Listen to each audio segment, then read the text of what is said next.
വരാം വരാം എന്ന് എല്ലാ കത്തിലും പറയുന്നതല്ലാതെ ഒരിക്കലും വരലുണ്ടാവില്ല. എനിക്കറിയില്ല നിന്നെ. അതെങ്ങനെയാ? ഒരു ദിവസം ഹോസ്പിറ്റലിൽ പോകാതിരുന്ന ആകാശം ഇടിഞ്ഞു വീഴില്ലേ? ഇതിപ്പോ അമ്മ തന്നെ നേരിട്ട് എഴുതിയപ്പോ വരാണ്ടിരിക്കാൻ പറ്റൂ? പ്രത്യേകിച്ച് കൊച്ചേഷം വരുന്നതല്ലേ. അമ്മയുടെ മനസ്സിൽ എന്തൊക്കെയോ തീരുമാനങ്ങളുണ്ട്. അതുകൊണ്ടാ ഹേമയെ പ്രത്യേകം കൊണ്ടുവരണമെന്ന് പറഞ്ഞത്. സുമതിക്കുട്ടി, നിന്റെ ഈ മോഹം മനസ്സിലിരിക്കത്തേ ഉള്ളൂടി. അമ്മ അങ്ങനെ ഒരു നിർബന്ധം പിടിച്ചോണ്ട് ഒന്നിച്ചൊന്ന് കൂടാൻ പറ്റി. അമ്മ ഫോൺ ചെയ്യുമ്പോ നിങ്ങൾ ആരൊക്കെ വന്നില്ലെങ്കിലും രാധികയെ കൊണ്ടുവരണമെന്ന് എടുത്തു പറഞ്ഞു. എന്തൊക്കെയോ കണക്കുകൂട്ടലുണ്ടെന്ന് വെച്ചോളൂ. നിന്റെ കണക്കുകൂട്ടലുകൾ ഒന്നും നടക്കില്ല എന്റെ പൊന്നു ചേച്ചി.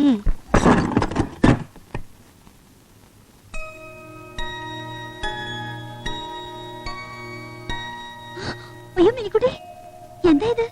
ഈ മുറി തുറക്കാൻ പാടില്ലെന്നറിയില്ലേ? ഞങ്ങള് കളിക്കാൻ വന്നതാ. ഇത് കളിക്കാനുള്ള സ്ഥലമാണോ?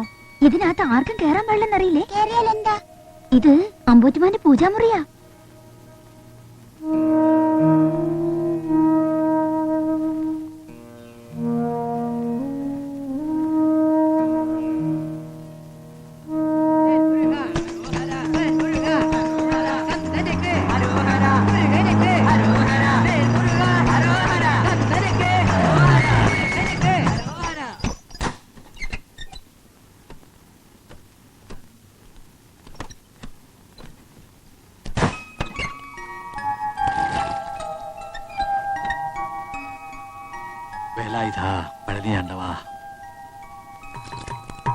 അടുത്തത് കാശി യാത്രയാണ്.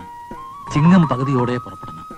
ഹരിയോം ഹരിയോം ഹരി എന്നാലേ പുറപ്പെട്ടുള്ളൂ. വൈകിക്കണ്ട.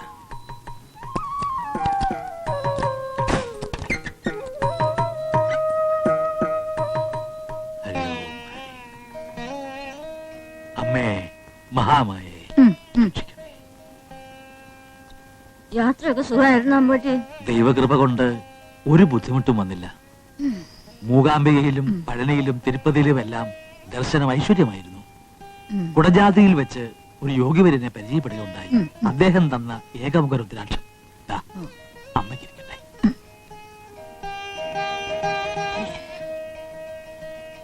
അമ്പൂറ്റി കുളിച്ചെല്ലാം കഴിക്കാൻ നോക്ക്.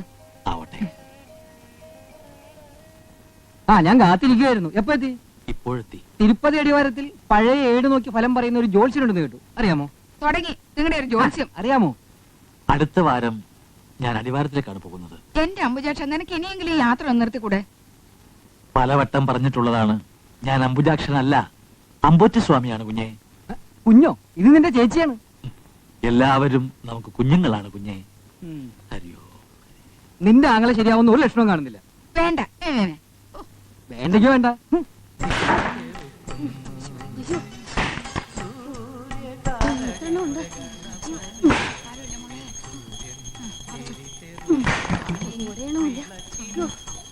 എനിക്കിനി വയ്യമ്മേ, കൈയടിക്കുന്നു. എന്റെ ഭഗവാനെ, നടക്കുന്നേരം ഒന്ന് കുരുത്തക്കേട് പറയില്ലേ മോളെ? 1 2 ആണോ? 101 ഇല്ലേ? എനിക്ക് വയ്യ. അമ്മയല്ലേ നേർന്നത്, ബാക്കി അമ്മ ഉടക്കി. അയ്യോ, അങ്ങനെ പറയില്ലേ മോളെ. വഴിപാട് നിന്റെ കൈ കൊണ്ട് തന്നെ നടത്തണം. എങ്കിലേ കൊച്ചിഷ്ണ ഭർത്താവായിട്ട് കിട്ടൂ.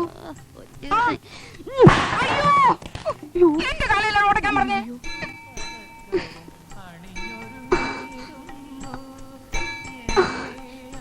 എനിക്കിനി വയ്യമ്മേ. അയ്യോ, അങ്ങനെ പറയല്ലേ കുട്ടി. 11 ചുറ്റാ ഞാൻ നേർന്നത്. കൊച്ചുകൃഷ്ണനെ തന്നെ ഭർത്താവായി കിട്ടണമെന്ന് മനസ്സിൽ ധ്യാനിച്ചങ്ങ് ഉരുണ്ടോളൂ. ഉള്ളുരുകി പ്രാർത്ഥിച്ച ഭഗവാൻ കേൾക്കാതിരിക്കില്ല.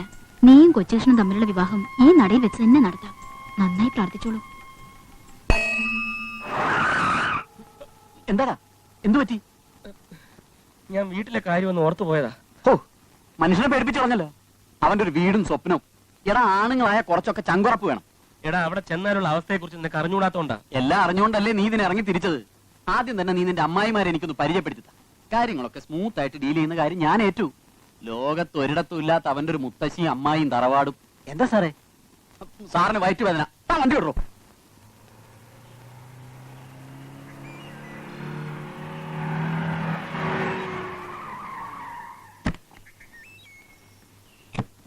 മുത്തശ്ശി,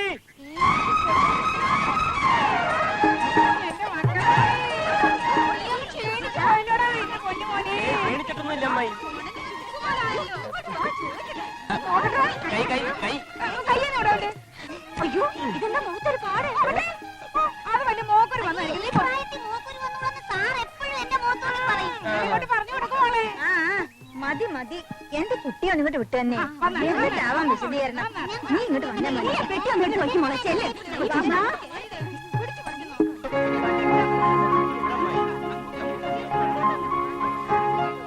ഇതെന്താ പെട്ടിയാ? ഇത്തവണ നീ എന്നെ പറ്റിക്കുമെന്നാ ഞാൻ വിചാരിച്ചു. അത് കൊള്ളാം. മുത്തശ്ശിയുടെ പിറന്നാളായിട്ട് ഞാൻ വരാണ്ടിരിക്കൂ. എത്ര ദിവസത്തെ ലീവ് ഉണ്ട് നിനക്ക്? എത്രയും നേരത്തെ പോകാമോ അത്രയും കൊള്ളാം. എന്നാലും ഒരു 2-3 ആഴ്ച. ഇനിയിപ്പൊ പിറന്നാളും കഴിഞ്ഞ് തിരുവോണവും കഴിഞ്ഞ്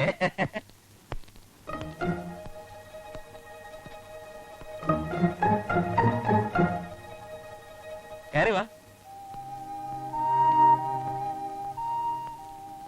ഇതെന്റെ കൂട്ടുകാരൻ ഹരീന്ദ്രൻ. നമ്മുടെ തറവാടും ഗ്രാമവും ഒക്കെ കാണാൻ വേണ്ടി വന്നിരിക്കുക. ഹരി, ഇത് മുത്തശ്ശി. നമസ്കാരം. ഇതെല്ലാം അമ്മാവന്മാരെ അമ്മായിമാരെ ഒക്കെ പ്രത്യേകം പരിചയപ്പെടുത്തണോ കൊച്ചുകൃഷ്ണ? അല്ലേ കൈമളമ്മാവാ? പിന്നെ ഹോമിയോ ചികിത്സയൊക്കെ എങ്ങനെ? നടക്കുന്നു. എന്താ കുറുപ്പമ്മാവ, ഈ രക്ഷയൊക്കെ കെട്ടിയിട്ട് വല്ല രക്ഷയുണ്ടോ? പിന്നെ ഈ മുറപ്പെണ്ണുങ്ങളുടെ കാര്യമൊക്കെ കൊച്ചുകൃഷ്ണൻ എപ്പോഴും പറയും. മോനെ കൊച്ചേഷ, ആ കണ്ടില്ലേ അമ്മായിമാരുടെ ഒരു ഒരുമ. എല്ലാവർക്കും കൊച്ചുകൃഷ്ണനെ ഒരുപോലെ ഇഷ്ടമാ. ഹരി ഓം ഹരി. എന്റെ പേര് ഹരി എന്നാണെന്ന് എങ്ങനെ മനസ്സിലായി?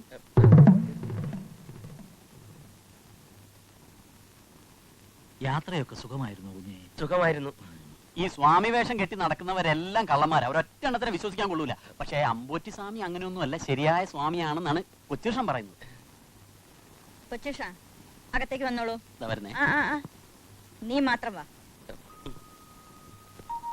അമ്മ പോയി.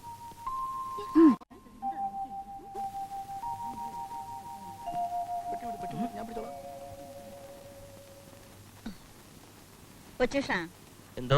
നമ്മള് തറവാട്ടുകാരൊക്കെ ഒത്തുകൂടുന്ന ഈ അവസരത്തിൽ എന്തിനാ അന്യൊരാള്? ഞാൻ വിളിച്ചിട്ട് വന്നാ മുത്തശ്ശി. എവിടെ അയാളുടെ വീട്? ഏതാ തറവാട്?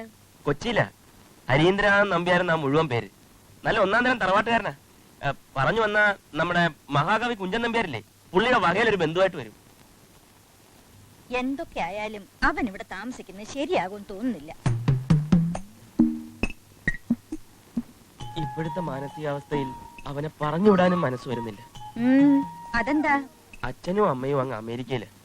അവൻ വളർന്നതും പഠിച്ചതും ഒക്കെ നാട്ടിലെ മുത്തശ്ശിയുടെ കൂടെ നിന്നാ. പാവം, കഴിഞ്ഞ മാസം ആ മുത്തശ്ശിയും മരിച്ചുപോയി. അതിനുശേഷം ആകെ അപ്സെറ്റാ. എപ്പോഴും ഒറ്റയ്ക്കിരുന്ന് കരയും. പലതവണ ഞാൻ സമാധാനിപ്പിച്ചു നോക്കി. ഊണില്ല, ഉറക്കമില്ല. പല പ്രാവശ്യം ആത്മഹത്യക്ക് വരെ ശ്രമിച്ചു. ഒരു വിധത്തിൽ ഞാൻ അവനെ സമാധാനിപ്പിച്ചു. ഇതുപോലൊരു മുത്തശ്ശി എനിക്കുണ്ടെന്നും സ്വന്തം മുത്തശ്ശിയെ പോലെ കരുതിയാ മതിയെന്നും പറഞ്ഞ് ഞാൻ കൂട്ടിക്കൊണ്ടുവന്നു. ഇവിടെ വന്ന് കേറിയപ്പോഴാ അവന്റെ മുഖം ഒന്ന് പ്രസന്നമായത്. കണ്ടില്ലേ എത്ര സന്തോഷത്തോടെയാണ് എല്ലാവരോടും ഇടപെടുന്നത്. മുത്തശ്ശി മരിച്ചിട്ടില്ല. എടാ, എന്റെ മുത്തശ്ശി മരിച്ചിട്ടില്ല. നീ വിളിച്ചപ്പോ നിന്റെ കൂടെ വന്നില്ലായിരുന്നെങ്കിൽ എനിക്ക് എന്റെ മുത്തശ്ശിയെ കാണാനുള്ള ഭാഗ്യം ഉണ്ടാവുമായിരുന്നു. സന്തോഷമായി. മുത്തശ്ശി, എന്താ കുട്ടി ഇത്? എണീക്ക്. എനിക്ക് സന്തോഷമായി മുത്തശ്ശി. ഞാൻ പോവാണ്. വല്ലപ്പോഴും എനിക്ക് എന്റെ മുത്തശ്ശി ഒന്ന് കാണണമെന്ന് തോന്നുമ്പോ ഞാനൊന്ന് വന്ന് കണ്ടോട്ടെ. കൊച്ചുഷ, എന്തോ? ഹരീന്ദ്രനോട് കഴിയാനുള്ള സൗകര്യം ഉണ്ടല്ലോ നിന്റെ മുറിയില്? ഉണ്ട്. എന്നാ വേണക്കുട്ടനോട് പറഞ്ഞ് ഒരു കട്ടിലൂടെ ഇട്ടോളൂ. വേണ്ട മുത്തശ്ശി, ഞങ്ങൾ രണ്ടുപേരും കൂടെ ഒരു കട്ടിലിൽ കിടന്നോളാം. ഓ കൊച്ചുഷ, എന്തോ? നീ വേഗം കുളിച്ച് റെഡിയായി വാ. ചില തീരുമാനങ്ങൾ എടുക്കാനുണ്ട്. എന്റെ കാര്യം വലുതായിരിക്കും.